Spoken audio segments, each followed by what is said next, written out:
Magandang umaga po sa ating lahat mga ka-farm.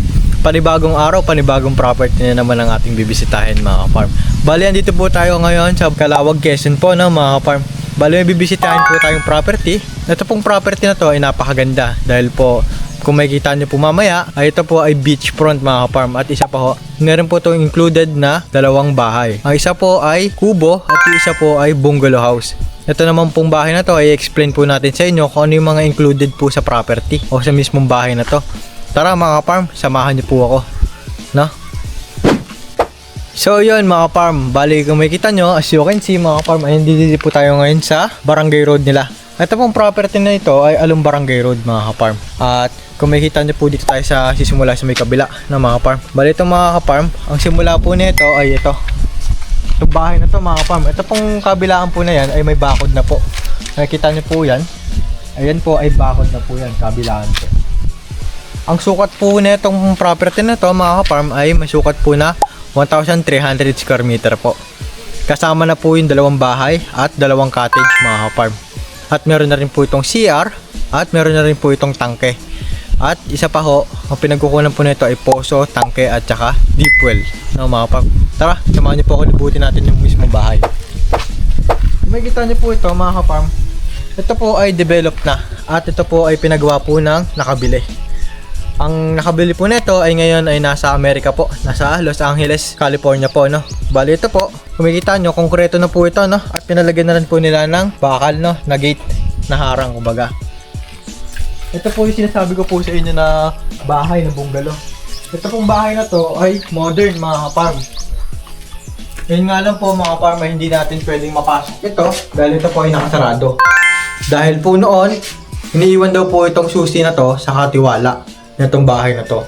Yun nga lang po ay umuwi ngayon sa Amerika at nakalimutan na pong ibigay ang susi o iwanan ng susi dito sa katiwala nila. Ayun naman pong katiwala na ito ay talagang katiwala lang po dahil ito po ay nasa may kabilang property na po. Yun lang po ay nangangalaga rin po ng katabing beach po nila. Ito po, kung makikita nyo, ang bahay po na ito mga ka-farm ay may sukat po nito ay 50 square meter po. No? Ayun po, ganun po kalaki yung sukat ng bahay na to. Ito po ay pinaka maganda dito, konkreto po ito at wala po itong halong kahoy. Makikita nyo po, ikutin natin. Ayan mga ka-farm. Ito pong property na ito ay meron na rin pong linya ng kuryente at meron na rin po itong wifi, no mga ka-farm. Meron na rin po itong internet mga ka-farm. Ayan. Kaya hindi na ko kayo problema kung sakali man pong nag-iisip kayo walang signal dahil ito po ay malapit lang po mismo sa linya ng mga signal po, no? Sa poste po ng signal, sa tower mga ka-farm. Ito, makikita nyo po mga ka-farm. Ito po yung likod mga ka-farm ng bahay. Makikita nyo po, ayun po ay may demotor, no mga ka-farm. Yan po ay pinagkukunan po nila ay tubig, no? Sa ilalim po nanggagaling yung tubig mga ka-farm, kaya wala kayong magiging problema patungkol po sa tubig natin. At nakikita nyo po yun, hanggang dun pa po yung property sa may tangke po na yun. O yan na mga ka-farm, makikita nyo po yan, ituturo ko po sa inyo. Ayan po yung tangke. Mamaya po, makikita nyo rin po yan sa taas. Ito po yung sinasabi ko po sa inyo na source of water ng property. Bukod po doon ay meron na po itong nakakabit na tubo sa loob ng bahay at sa labas. Loob at labas na po ang tubo nito, kaya napakaganda po na itong bahay na to. Kumbaga pinaglaanan talaga nila ng pera para po mabuo itong bahay na to. Kung makikita nyo po ay napakaganda. Ito po yung tubig, no. Ayan, makikita nyo po, dumagos yung tubig. Nakapaghugas po ako. Ayan po ito galing po sa ilalim at ito po yung nagsisilbing motor na humihigop galing po sa ilalim ng tubig, no? Ito rin po yung nakatakip na ito ay source of water din po dahil ito po ay balon, dito po nang kumukuha ng tubig, no? Yan, diba? Okay, makikita nyo po ay napakaganda at marami po itong pagkukuha ng tubig at fully developed na po. Kaya sa makakabili po na itong property na ito ay konti na lang ang inyong idadagdag. Dahil po ay meron na po kayong tutulugan, meron na rin po kayong tutulugan ng mga kasama ninyo po dahil meron pa pong isa yan. Kaya napakaganda po nito. Bukod pa po doon sa bahay na to ay may included na po. Ito po yun pag-uusapan natin. Pag-usapan po natin yung mga included sa bahay na to ay dahil meron po itong lutuan, meron din po itong rep, no? ayun pong lutuan na yun at trip po na yun ay pag-uusapan na lang po ninyo ng seller kung ano po ang mangyayari, no? Kung papabayaran po ng mismong seller yung gamit po na yun. Ang included naman po nito ay ito. Meron na po itong sariling aircon. Kasama na daw po yan. Ito lang po ang makakasama sa pagbili sa property na ito. Kasama na po yung aircon na yan. Hindi na po nila kukunin yan. Baga, ito po ay split type na mga ka-farm. At nakakabit na po ito sa loob mismo ng kwarto. Kung makikita nyo rin po, ay ito na rin po yung poste. Nasa loob na rin po ng property ninyo. Itong poste po na yan. Kasama na po yan sa property. Ito. Yan o mga ka-farm. May linya na rin po yan ng internet. Kasama na rin po yan sa babayaran ninyo mga ka-farm.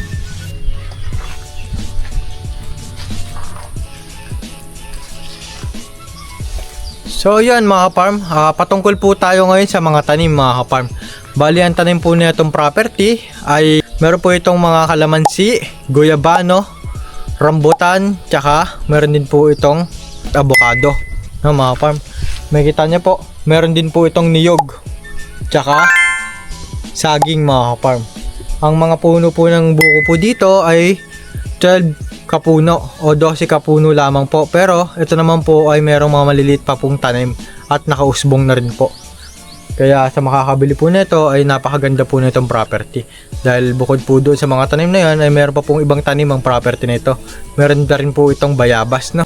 Bukod po sa bayabas, meron din po itong atis at papaya mga ka-farm. At itong property na to ay may bakod na po hanggang dulo. Ayan, kung makikita nyo po, no? Ayan po yung mismong pader. Ito pong kabila na to ay binibenta rin po. Mamaya po ay tatalakayin din natin sa ibang vlog po natin. Ito muna po ang pag-usapan natin mga ka-farm, no? Lahat po ng katabi po dito ay ibinibenta na rin po mga ka-farm. Kaya ayan po mga ka-farm, may kita nyo po. Ayan po yung bakod. Meron na po sila nilagay na kahoy, na pasak, at nilagyan na rin po nila ng barbed wire. Mga ka-farm, hanggang doon na po yun sa may tangke na sinasabi ko pong tubig. Andun na po mismo yung hangganan ng property. At hanggang doon po sa may beachfront. Ito pong property na to ay napakagandang tubig sa dagat, no? Tara, samahan niyo po kami para makita po natin yung isa pang included na kubo at dalawang cottage. Okay. Andito na po tayo ngayon sa kabila na property.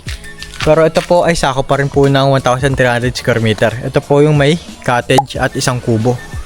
Ayan, makikita niyo po. Ito po yung kubo na isang kasama ng mga farm. Ito po ay meron na pong solar. Ayan, makikita nyo po, oh. Ayan, may solar po yan. Ito po. Meron po yan dalawang solar sa itaas ng kubo.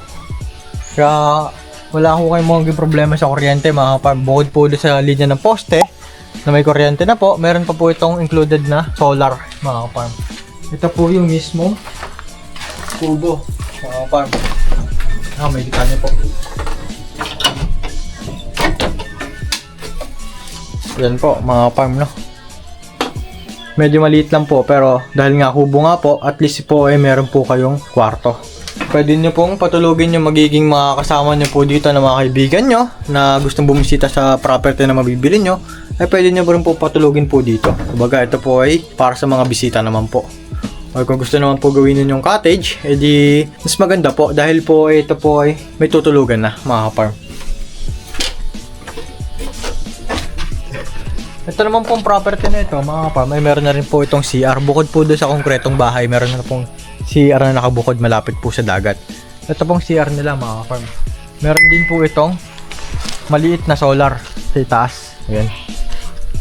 Kita nyo po. May maliit pong solar yan mga farm.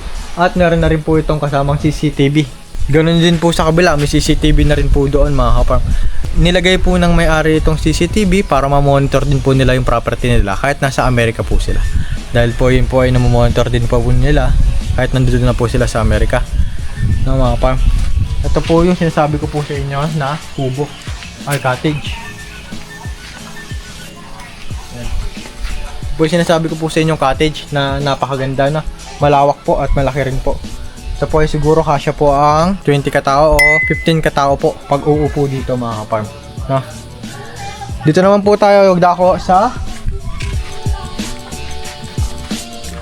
beachfront mga farm. Bali, ito po yung mismong beachfront niya mga farm ito.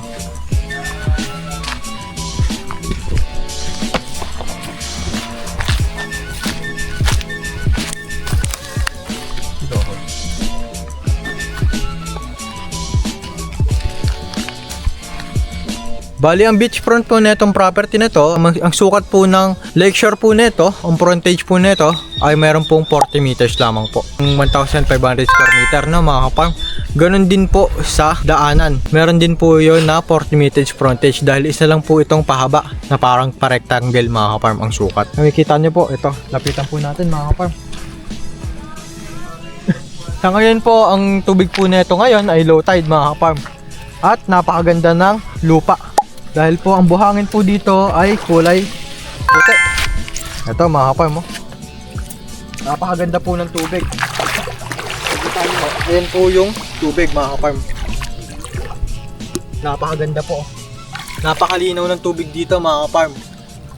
Kaya sa makakabili po ng property na po na ito, ay napakaganda po na itong property na to dahil po bukod po sa meron na po kayong bahay na konkreto, meron na rin po kayong cottage, meron na rin po kayong beachfront mga kaparm. Kumbaga fully developed na po at wala na po kayong poproblemahin. Papagandahin nyo na lamang po ito sa mga kakabili po ng property na ito mga kaparm.